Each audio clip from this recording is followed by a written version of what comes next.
नाविन्यपूर्ण योजनेमधून आरोग्य व शिक्षण विभागावर निधी खर्च करणार पालकमंत्री शंभूराज देसाई। ठाणे जिल्ह्याला वाढीव भरघोस निधी मंजूर।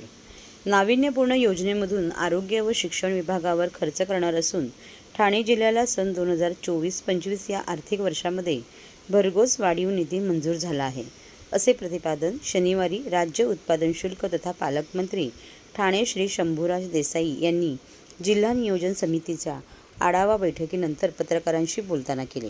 यावेळी सार्वजनिक बांधकाम मंत्री रवींद्र चव्हाण, खासदार डॉक्टर श्रीकांत शिंदे, श्री नरेश म्हस्के, विधान परिषद सदस्य निरंजन डावखरे, शिक्षक आमदार श्री म्हात्रे, आमदार डॉक्टर बालाजी किणीकर, गीता जैन, संजय केळकर, प्रमोद पाटील, किसन कथोरे, कुमार आयलानी, दौलत दरोडा, जिल्हा नियोजन समितीचे सदस्य जिल्हाधिकारी अशोक शिंगारे, मुख्य कार्यकारी अधिकारी रोहन घुगे, जिल्हा नियोजन अधिकारी श्री वैभव कुलकर्णी, सर्व महापालिका आयुक्त, सहाय्यक जिल्हा नियोजन अधिकारी श्रीमती संगीता पाटील तसेच विविध शासकीय विभागाचे अधिकारी यावेळी उपस्थित होते।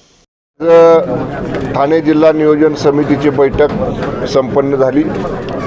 सन 2023-24 मधल्या खर्चाचा आढावा आणि सन 24-25 मधल्या जो उपलब्ध नियतव्यय आहे त्या उपलब्ध नियतव्ययाच्या खर्चाचं नियोजन या बाबतीतली प्रामुख्याने चर्चा आजच्या बैठकीमध्ये झाली। माननीय मंत्री महोदय रवींद्र चव्हाण साहेब या बैठकीला होते, खासदार डॉक्टर श्रीकांत शिंदे साहेब, सर्व खासदार म्हस्के साहेब आणि इतर सर्व माननीय आमदार महोदय या बैठकीमध्ये उपस्थित होते। आपण या वर्षीचं नियोजन जे 24-25चा जो नियतव्यय आहे तो राज्यातल्या दुसऱ्या क्रमांकाचा मोठा नियतव्यय आहे।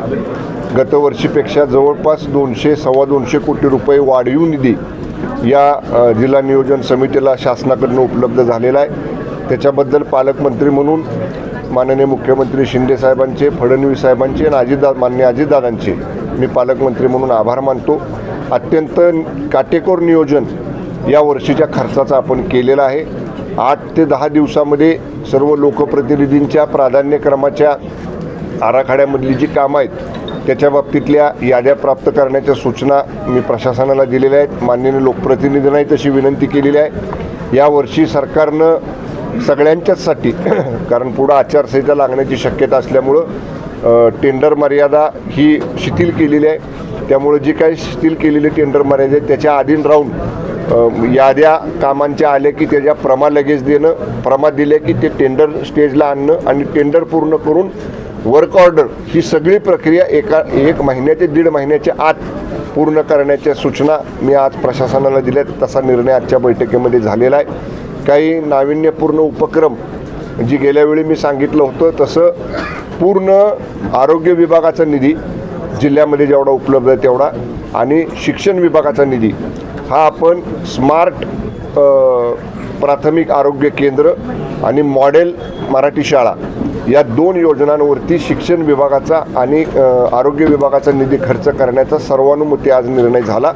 माननीय मुख्यमंत्री एकनाथजी शिंदे साहेबांनी एक अत्यंत चांगलं मॉडेल हे आमच्या सातारा जिल्ह्यासाठी स्मार्ट प्राथमिक आरोग्य केंद्राचं आणि मॉडेल इंग्लिश मीडियम स्कूलचं अप्रूव्ह केलेलं आहे।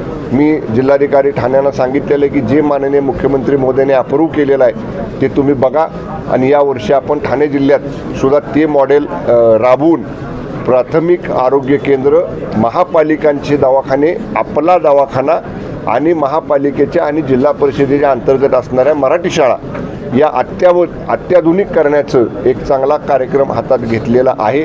त्याचबरोबर माननीय संजय केळकर साहेबांनी काही अनधिकृत शाळांचा विषय आजच्या बैठकीमध्ये मांडला।